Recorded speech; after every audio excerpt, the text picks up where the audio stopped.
Hey there, welcome to my channel Cryptid Comfort. I'm your host Kobe, and while we will be getting to our main subject today, Mothman, here in just a minute, I want to take a few seconds to explain what this channel is and what I plan to do with it. Hey, before we get too far in this video, I just want to give you an update that I will be popping in here and there, because I noticed when I was editing this video there was a few points that I missed, and some extra details I wanted to give on some parts of this video. So yeah, I'll probably just like pop my little character up on screen. But besides that, I'll probably throw up a time on screen right now. If you want to skip to that point and miss all like the intro stuff and get straight to the Mothman video, there it is for you, go to that time. Once again, I hope you enjoy. Now, I've had a plan to start a YouTube channel for many years now, and I've just now got the resources to start doing it. And while at first I wanted to be a gaming YouTuber, I feel like the gaming area right now is a little bit boring. I don't enjoy most games coming out right now, but another one of my hugest passions is the paranormal, and especially cryptids. I've always been very fascinated with cryptids, and while they will be the main star of most of my episodes, hopefully, I do plan to cover a few different things. I want to do a series like this. This will be the cryptid series, and it'll probably be the one that I do the most research and take the most time with on every episode. I also want to do some conspiracy theory stuff in the future, which will be my next episode. My next episode will be my first conspiracy theory episode, which I will be doing, I believe it's called Doveland, Wisconsin, a town that disappeared in the late 1900s off the face of the earth. And like I said earlier, today's episode will be about Mothman. Now, Mothman is probably my favorite cryptid, so when we get into him, I'll be very excited. Besides doing conspiracy theory stuff, I want to do other paranormal type episodes at some point. I want to do like going on Reddit or some other websites and watching some paranormal footage and giving my 2 cents on it. When those come out, I'm not really sure. Most of my time is still spent at work. I'm doing this as my hobby, pretty much. And I think it'll be a good opportunity for me to get you more used to this camera and everything, being in front of a camera. So, yeah. Without further ado, I will get into Mothman. I hope you enjoy. Okay, before we get started into the main story of Mothman, I do want to say that my main source for this story, or my script here, was the Mothman Prophecies by John Keel. Now, if you have any interest in the paranormal at all, I would highly recommend you read this book because it's very interesting. Now, the only thing I do have to say, if you're going into it expecting it to only be about Mothman, you're going to be severely disappointed. When I picked up the book, I thought it was mostly about Mothman, but it definitely is not. It's about paranormal as a whole, and especially the UFOs. Also, if you're a fan of the Men in Black, I would recommend you read this book because John Keel talks about them a lot in this book. So much so that it's inspired me to eventually do an episode on them. But that one will probably be, I can already tell just by everything I've read in that book, that will be my longest episode before I've even finished this one. I just know if I ever cover the Men in Black, it will be a long video. Alright, so now we'll get into Mothman. His story starts on Wednesday, November 16th, 1966 in Point Pleasant, West Virginia.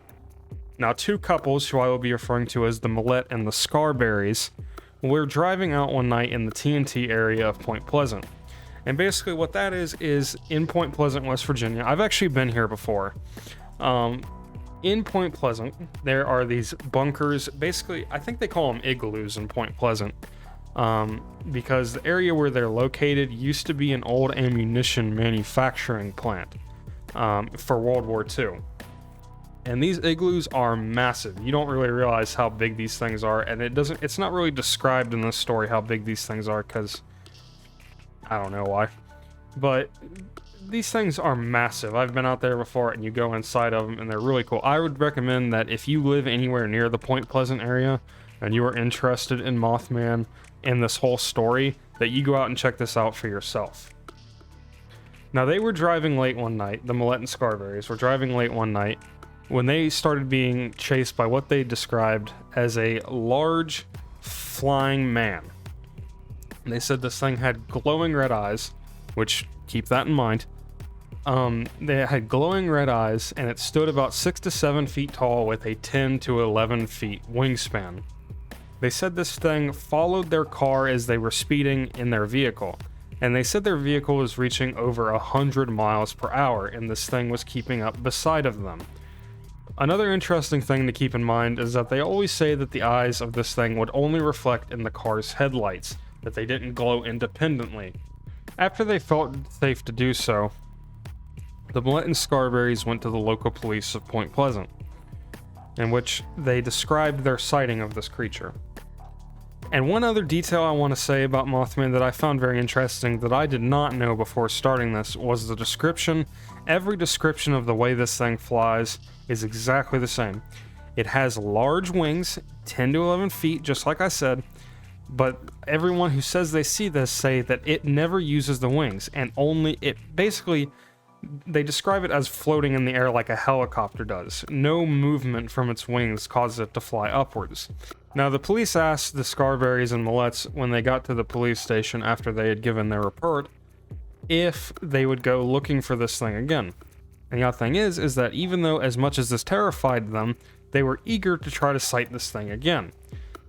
But what's weird is we'll see, or I'll go into it a little bit later, that most people that wanted to see this thing, if they did see it, wish they never had. It incites some sort of fear in people when it, especially if you look in its eyes. Its eyes are said to give you visions of death and destruction, doom. And in the book, The Mothman Prophecies, John Keel says he has someone that claims that looking directly into the eyes of the Mothman gave them conjunctivitis, otherwise known as pink eye. Now, another detail about the eyes that I forgot to mention here is the fact that many people that look into this thing's eyes say it has some sort of hypnotic effect on them. That once they're looking in its eyes, it's very hard to look away from it. But once they do break away from it, they feel very ill and very sick. And in the case of, like I just said with John Keel, the person he interviewed said that they got pink eye from it. There's also been people that report nausea, overwhelming senses of dread, anything to that degree. Looking in this thing's eyes causes something to happen within your mind that is not supposed to happen. I just realized, if you see that thing back there, no you don't. We're going to pretend that that's not there because I forgot to move it before I started this, and I'm not going to move it now. Another interesting characteristic of the Mothman that was stated in almost every sighting was the lack of a head. They said the eyeballs pretty much floated in the midsection of this thing, and where a head would be or should be, it just didn't exist. And Steve Millett, I believe, said that he described this thing as what you might envision an angel looking like, which is a bit of an odd description for a thing that he had just said was missing a head. Now, when this story hit the Point Pleasant Register, it kick-started a full year of terror, tragedy, and mystery into the town of Point Pleasant, West Virginia. But these were also the words that birthed the infamous legend of the Mothman. Now, although what I just told you of the Millett and Scarberry story is the most famous piece of Mothman history, it was not actually the first time the Mothman had been spotted. 4 days before that story, 5 gravediggers in a Point Pleasant cemetery described the exact same creature that the Millett and Scarberrys had seen. And you're going to see this time and time again as we go through the story. Every witness of this thing sees exactly the same thing. 6 to 7 feet in height, 10 to 11 foot wingspan, and the red glowing eyes. Now, at first, besides the Point Pleasant Register, most press companies didn't want to run this story of a mythical monster flying man in the Ohio River Valley. The people of the Ohio River Valley were a lot more open to this idea than the press was. When they heard about this creature in the TNT area, they thought the best course of action was to grab a bunch of their friends, take a bunch of firearms out there, and try to hunt down this creature themselves. Although, most of the news stories wouldn't have a chance to not believe this story, because in 3 days after the original story, 8 other sightings were reported. And two of these sightings I find very interesting. Now, the first one that I find interesting is that of two firefighters. Now, a lot of these press companies didn't want to trust a couple of teenagers driving late at night and a few grave diggers. But these were two upstanding volunteer firefighters in the town of Point Pleasant when they described the exact same creature that the Millett and Scarberries had seen. The next one is one of my new favorite sightings of the Mothman because it's actually really creepy and really cool. We're going to get into the sighting by Newell Partridge of Salem, West Virginia. Now, what's interesting is that Salem is a town that exists, I believe, nearly 2.5 hours away from Point Pleasant. And keep in mind, this was within 3 days of the original sighting. Now, exactly which day he had his sighting on is not stated at any source I had. One night, when he was watching TV, he said his TV started showing very strange signs. Very strange, like, patterns were appearing on the screen of the TV.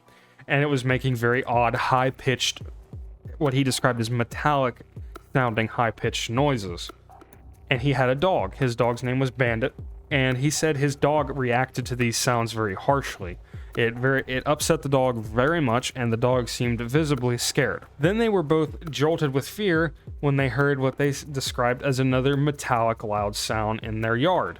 The information that Newell Partridge gave about the TV acting very strange and the odd metallic sounds it was making and the patterns showing on the screen was very interesting to me because a lot of people report the same problem. There seems to be a connection with Mothman's appearance and electrical failure. Also the same with the lights in the sky that were going on in Point Pleasant. Multiple people suggested that, or stated that, anytime these lights in the sky would appear or Mothman would appear, any electronics in their home would begin to act very strange. And the part with Newell's dog. Now, I'm going to get into it in the next clip about Mothman and dogs, but as everyone knows, and if you're not immersed in the paranormal world, dogs are said to be very connected with paranormal entities, and still, some people still say that they think their dogs can see entities that we can't. And it might just be true. Now, Newell Partridge lived alone on a farm with his dog, and he had a field in the back of his house, out the back of his house. And when he went to go check what the noise was, he took his dog Bandit with him. He grabbed a flashlight and went to the back door, and he shone his light out to where he thought the noise had come from. And when he shone it, he saw a 7-foot tall, dark man with wings and glowing red eyes when his flashlight hit them.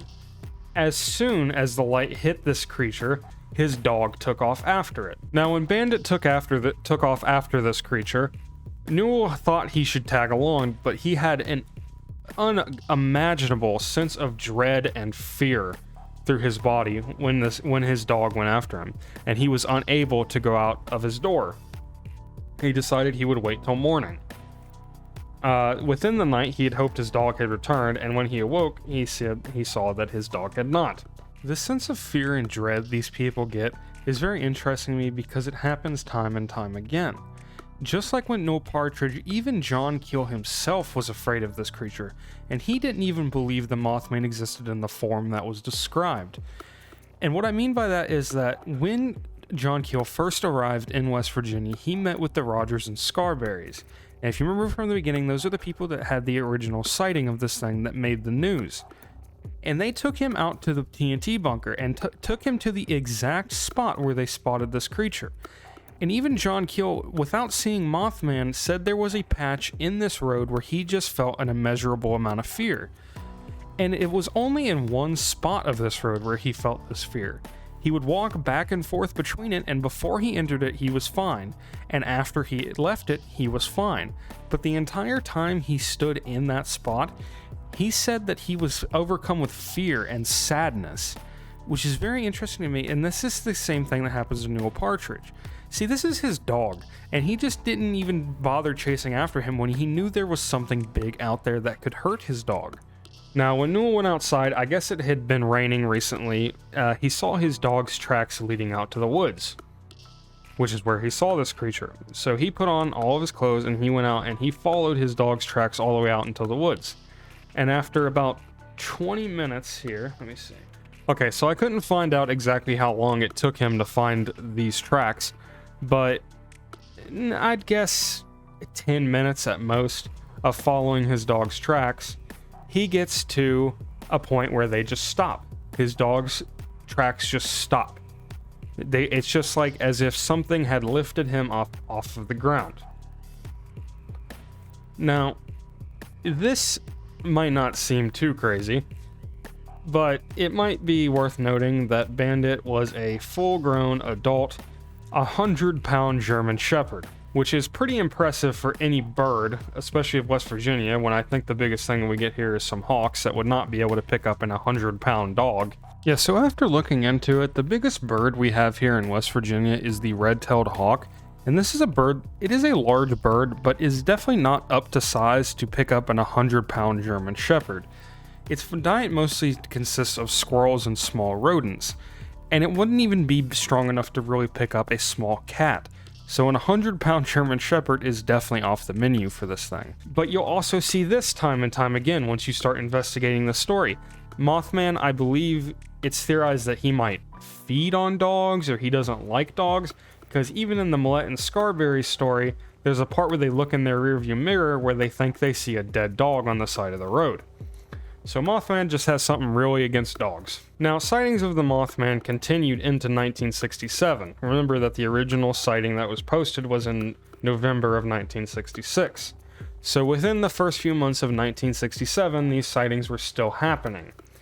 And at this point, this is when John Keel comes into the picture. He was a paranormal ufologist who was attracted to Point Pleasant not because of Mothman, but because of the multiple light sightings in Point Pleasant. Now, something else I didn't know that was going on in Point Pleasant at this time. Like I said, Mothman's one of my favorite cryptids, but I've never really taken the time to just study everything about him. So when I did look into it, I was surprised to see that Mothman was not the only thing going on in Point Pleasant at the time, as there was multiple levels of paranormal activity going on in Point Pleasant at this point, especially floating lights in the sky.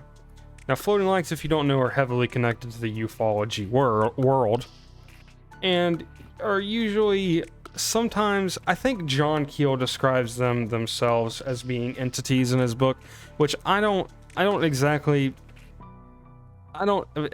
check into that idea, but hey, over time, my ideas might change as I slowly descend into madness over the next few years reading all this stuff, because even this book blew my mind with things that I thought I knew that I actually have no idea about. So John Keel comes to West Virginia, and at the time when he's here was when the Mothman sightings started. So he decided to check in on these himself, and he met a lot of the witnesses of Mothman. So he decided to check in on some of the witnesses himself, including the Scarberries and Millettes. Now, when he went to ask them about their sighting, they gave the exact same testimony that they gave the paper. No changes, no adds of effect for, impressiveness to show off. The exact same story, the exact same description from all four of the witnesses that night. Everybody that came in contact with this creature was seeing the same thing everyone else had. No differences, 6 to 7 feet, 10 to 11 foot wingspan, all of it, especially the red eyes. That was always the thing. Now, I put such an emphasis here on the red eyes because people would see this thing at nighttime, and the only thing they would be able to see is the red eyes. But they became almost synonymous with the Mothman, to the point that if you saw two red, odd-looking objects floating in the sky or in the middle of the woods, you were probably looking at the Mothman. Now, I can't talk about John Keel without talking about Mary Hyre. Now, if you don't know who Mary Hyre is, I would highly recommend you look into her as well, because she is an awesome person. Because she was the general manager of the Athens Messenger, I believe was the name of it. Yes, the Athens Messenger, which was placed in Athens, Ohio. She was the general manager of the Point Pleasant store. They had their own storefront for their paper in Point Pleasant. But when the Mothman stories started popping up, the witnesses started popping up, she became very interested in these stories and had actually done her own Millette and Scarberry report as well. So I managed to find the original news story Mary Hyre wrote about this sighting, in which hers was titled "Winged Red-Eyed Thing Chases Point Couples Across Countryside." And just like I said earlier, these people did not change their story for any added effect or popularity. It was the exact same description. Mary Hyre was one of the first people John Keel went to when he arrived in Point Pleasant, West Virginia, for information about the Mothman and the lights in the sky. And over the course of the next year, Mary Hyre and John Keel would form a very close, very professional relationship into investigating what was going on in the town, in the entire Ohio River Valley. Now, I do want to go ahead and touch on the Men in Black a little bit in this story, especially with Mary Hyre. Now, I don't have this wrote down, so I'm going to try to remember this from memory. I'm sorry if I get a little bit of it wrong, but I think I remember this correctly. Now, Mary Hyre had wrote about Mothman a lot after the original sighting. She was the main source for most of the additional reports after the main sighting. And when she did this, it attracted the attention of what they believe was the Men in Black. She said when two strange men walked into her office one day and very forwardly asked her, "What would you do if you were told to stop writing about this stuff?" And keep in mind, she wasn't just writing about the Mothman. She was also reporting on the lights in the sky, and also there was large swaths of paranormal activity sweeping through Point Pleasant at the time from multiple witnesses, which is crazy because you got to realize that with as popular as Mothman is, this entire town was going crazy at this point. Now, it could just be mass hysteria, mass delusion, but that's no fun. I like to think that this town was actually just a huge hot spot for these things. I'm trying to look at this very positively and not just come outright and say that I think it's fake, because some of it is a little bit out there, but some of it is pretty interesting. I want to explain a little bit what I was trying to say here, because I realize it's a little bit confusing. I personally don't think that this is a case of mass hysteria, for one reason and one reason only, is that people were seeing the exact same thing as each other. And that's very convincing to me. Now, it could just be that they're reading the paper and that they're just repeating what they heard, but some of these people had nothing to gain of this, which makes it kind of weird for them to just come out and say that I saw a large flying man in my backyard. To just come out and say that when it gives you no personal gain whatsoever. And it also came from people that didn't even seem to want the attention, because as soon as people said they saw this thing, they regretted seeing it. No one wanted to see this thing. Well, they wanted to see it, but the second that they saw it, they regretted ever wanting to see it and wished they never had. Now, after these two asked what she would do if she was told to stop writing about this, Mary promptly responded that she would, quote, "tell them to kiss her ass," to which the two men looked very disgruntled and then left the store. Now, the same day, a few hours later, one man came in, and the way she described all three of these men would check out with most descriptions of the Men in Black in most sightings of them. She said they were very oriental looking, very well dressed, but the fact their clothes, even though they were wearing nice clothes that were always completely clean, by the way, no matter where they were, their clothes were always spotless. She said their clothes were very baggy and would cover up their weird, very pale, practically boneless arms and hands. That's a thing that you'll see a lot too, is they'll say that the Men in Black, especially their hands, are especially pale, and that they look like they're lacking joints, that there's no bones in their hand. It's just kind of there. He said this single man that came in asked the same question as the two before. What would you do if you were told to stop writing about this? To which she asked, are you with those two that were in here earlier? And then this man identified himself as, I believe, Jack Brown. And he said he was good friends with Gray Barker. I was actually going to use Gray Barker as one of my sources for this story, because he wrote the book The Silver Bridge, and it was his description of all the weird goings on in Point Pleasant at this time with Mothman and the Men in Black. And Gray Barker himself was actually the one that coined the term Men in Black. But when I started to look into Gray Barker, apparently after he died, his sister revealed that a lot of the books that he wrote about the paranormal, he referred to as, quote, kooky books. And he pretty much thought of ufology and the paranormal field as a huge joke. and actually went as far as to stage a couple hoaxes within the paranormal community.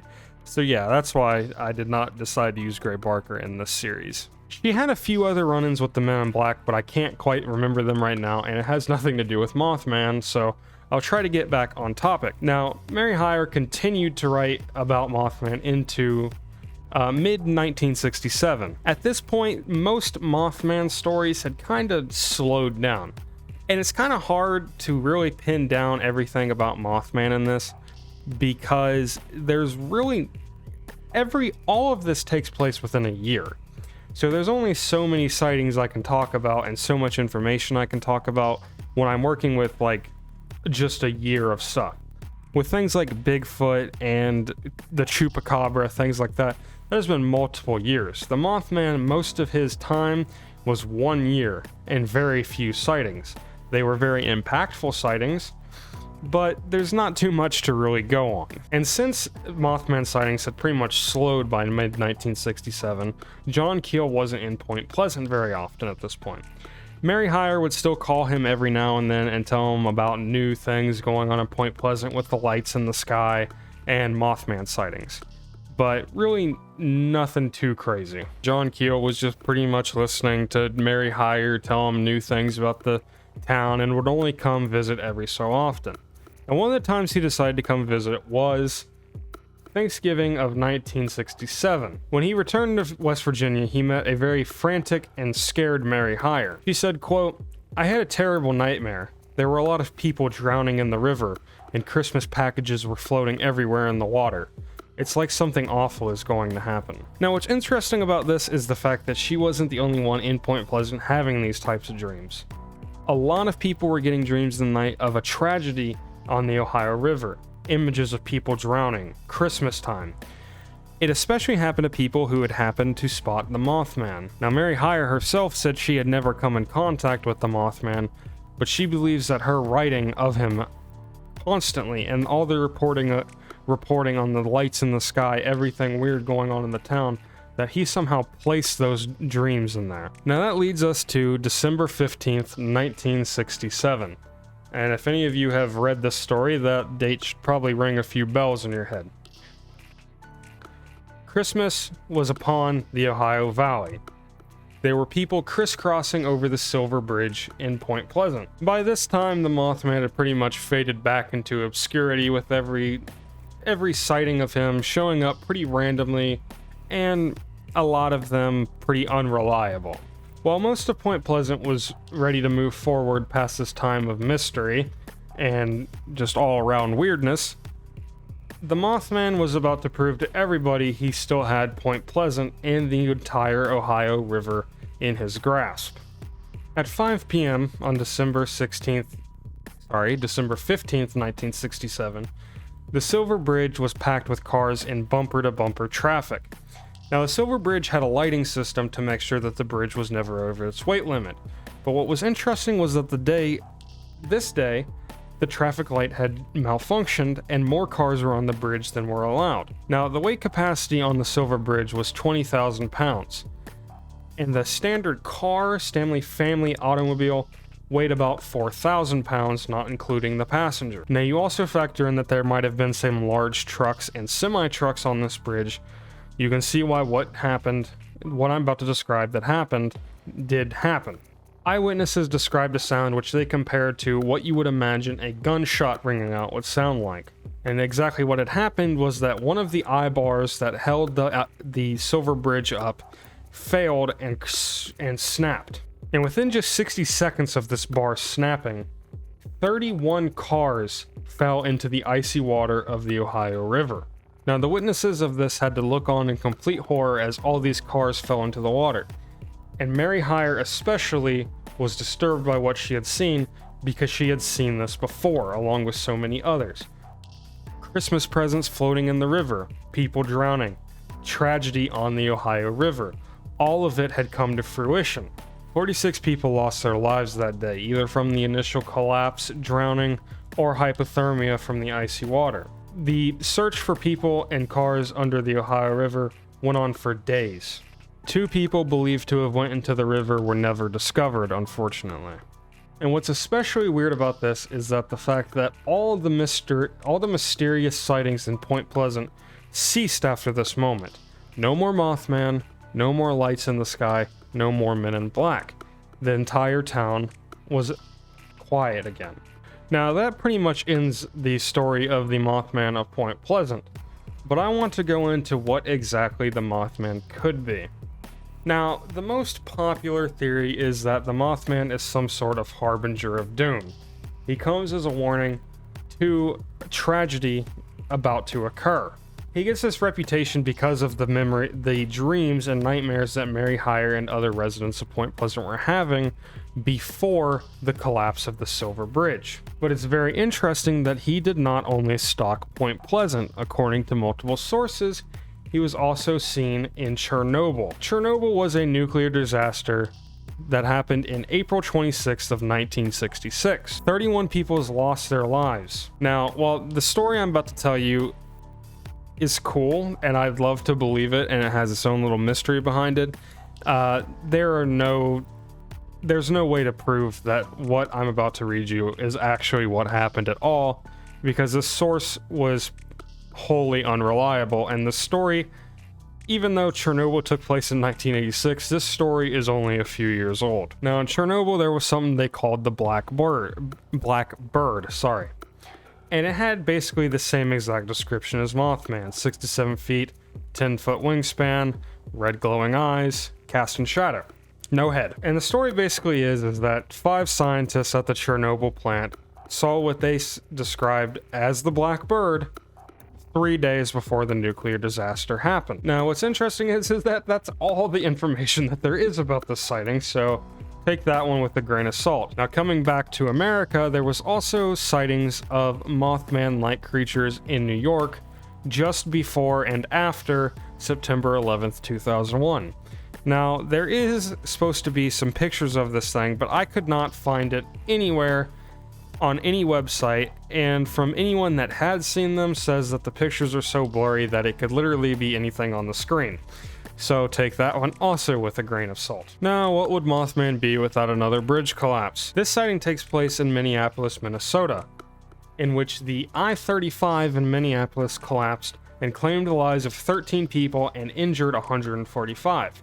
Now, just before this had happened, people said that they had sighted the exact description of the Mothman. And our last sighting that I could find literally any information about was Chihuahua, Mexico, in which Mothman was spotted days before a deadly swine flu outbreak swept through the state. That brings us to number 2 on what Mothman could be, in which they believe that he might be an angel of death, that Mothman himself is an angel sent to Earth to collect the souls of the damned and the deceased.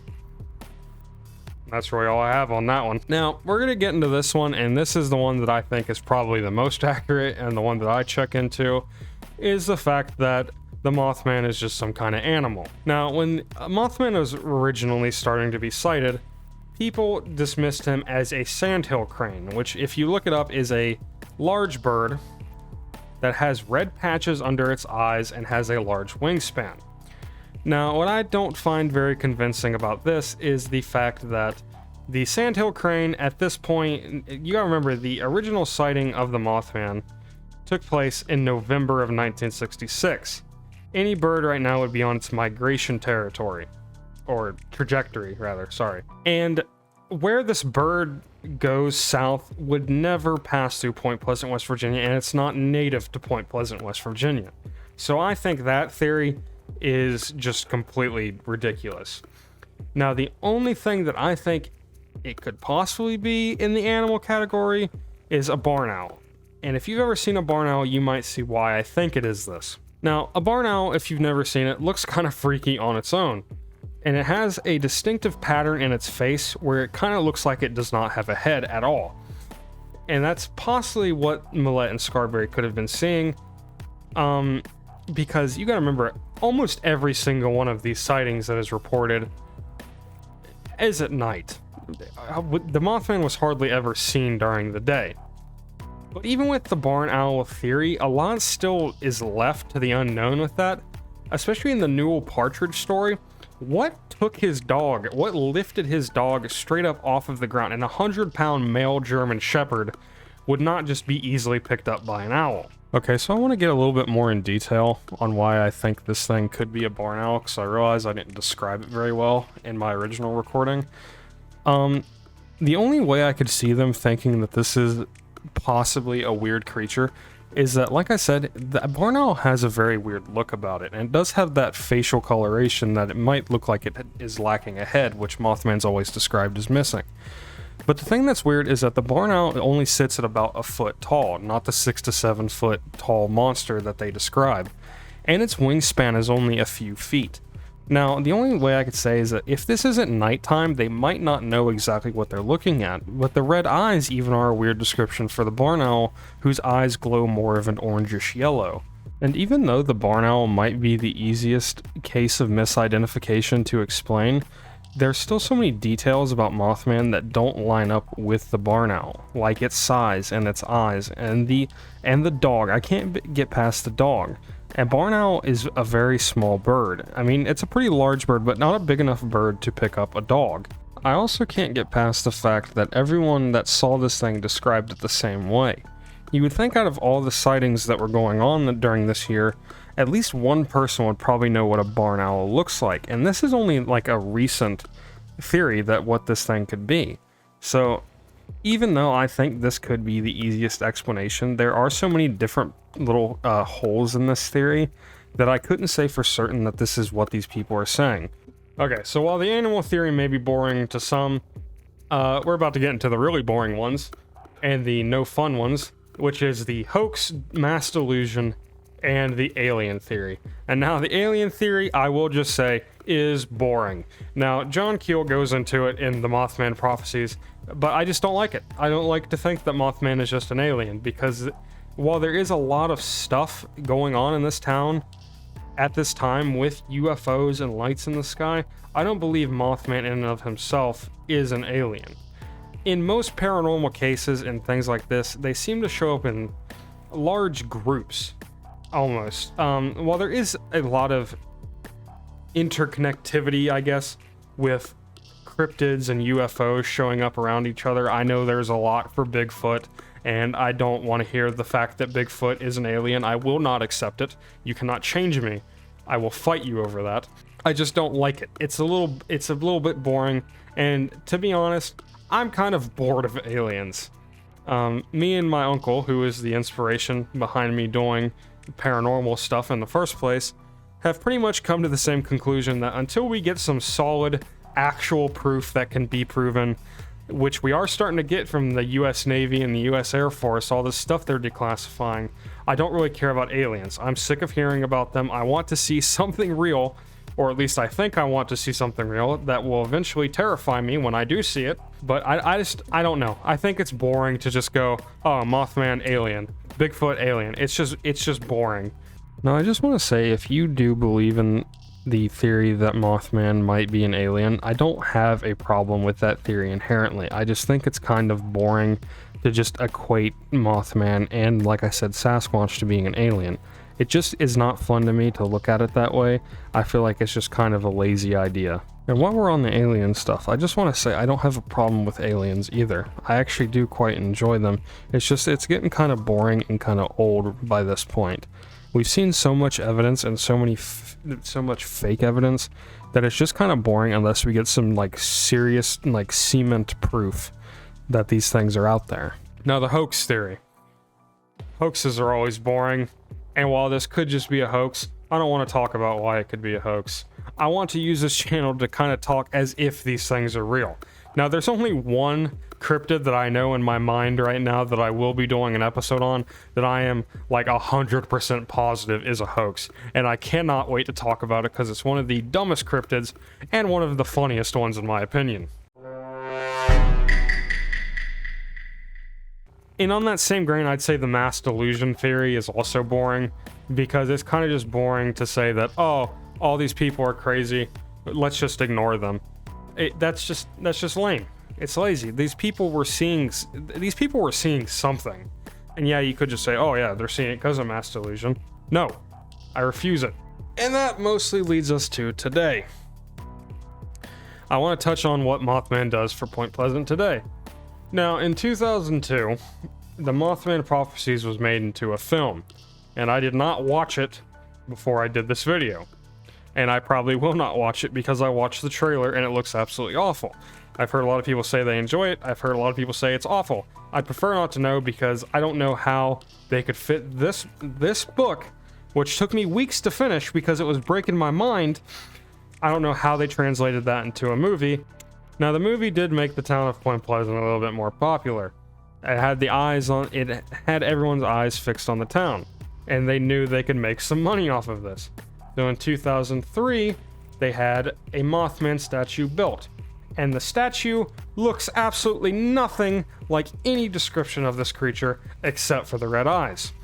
I'll probably throw up a picture on screen right now when I'm editing to just show you that this thing looks nothing like what anyone described as. I mean, it's got the 6 to 7 feet. I guess it's tall, but it's also got like literal moth wings when they're described as more fluffed bird wings, which also lends itself to the bird theory.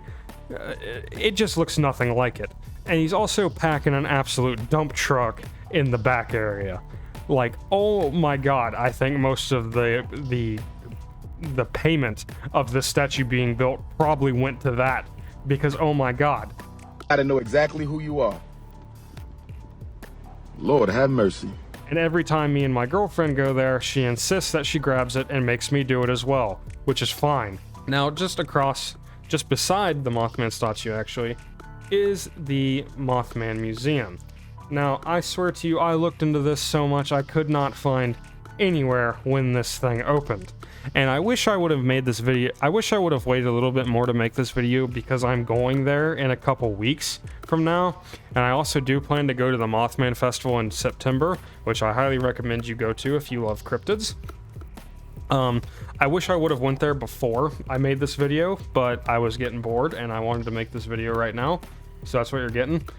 But I could not, for the life of me, like I said, I could not find when this museum opened. It's as far as I'm concerned, it's been there since the beginning of time, because I looked on its Wikipedia page, I looked on its own website, no information on when this thing opened. So, as far as I'm concerned, yeah, it's been there the whole time.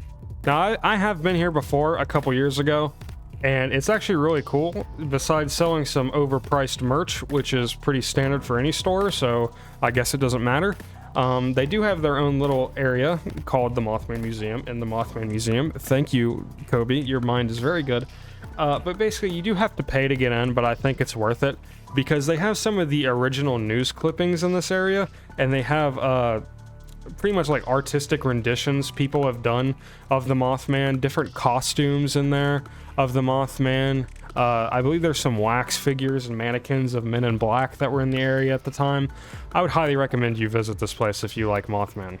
I just want to end this off talking about some of the things that I did learn while I was doing this. I did learn a lot more about Mothman. I thought I knew a lot more than what I actually did about this creature.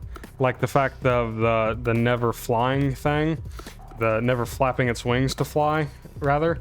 I didn't know that about Mothman because he's always depicted with those giant wings, and you kind of just think, oh yeah, he flaps those and he flies. It's fine. But no, it's not how it works. I've lived in West Virginia since 2008. And since 2008, I've always been interested in cryptids and the paranormal. And to live in a state that has its own huge cryptid was pretty weird for me. Now, Mothman obviously was the first one I learned about, maybe Bigfoot first, because my uncle is obsessed with Bigfoot and he always talked to me about it. Just in the research to do this, it has fueled my interest in the paranormal and cryptids even more. And I cannot wait to do more on some of them. I will be covering, I don't know who the next one I'll cover after this one is. Like I said, my next episode on this channel will probably be a conspiracy theory one about Doveland. But the next cryptid I want to cover is probably going to be the Flatwoods Monster, because that's also in West Virginia and I share a state with it. So I kind of want to cover that one, but I don't know. The Flatwoods Monster has never quite interested me as much as Mothman. Now, I do want to touch on a video online that you can search up if you look up, I believe, let me check real quick. I believe if you search Mothman 2016, this should come up. It might be different for you because I think I have my location enabled on my Google, but if you type in Mothman 2016, at least for me, it brought me to WCHS, which is a news station in West Virginia, about a sighting in 2016. And it does have a video on it, and I was gonna watch it like on here, but this is mostly just a news guy talking about it, and it's just a couple photographs. But if you look at these photographs, and I might throw them up in editing over here beside my head if I remember, but if you look at these photographs, that is a bird. And I don't care who you are. I mean, even if you are a diehard Mothman fan and you look at this and you go, that's crazy. That is a bird with a snake. That is a bird with some kind of animal in its claws, because this thing is clearly not that far away.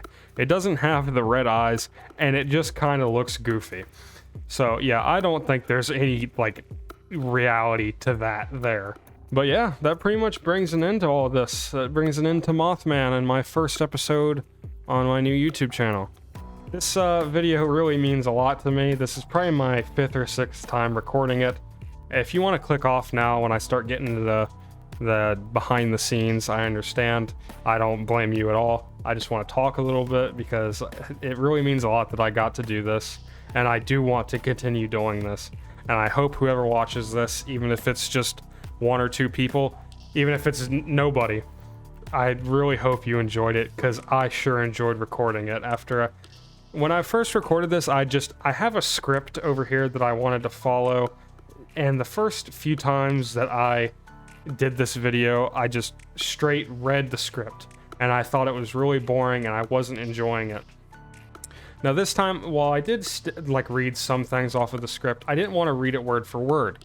I wanted to use the script mostly as an outline, and I think that's what I'll do from now on, because I really enjoyed just being able to talk freely throughout this video, instead of just reading a script that I wrote in a couple hours. It was a lot of fun once I really got out of my own head. And I do really hope you enjoy it, and I hope you enjoy all the other things that will be coming soon. So if you did enjoy it, please please subscribe. If you don't want to, I understand. But yeah, thanks for watching.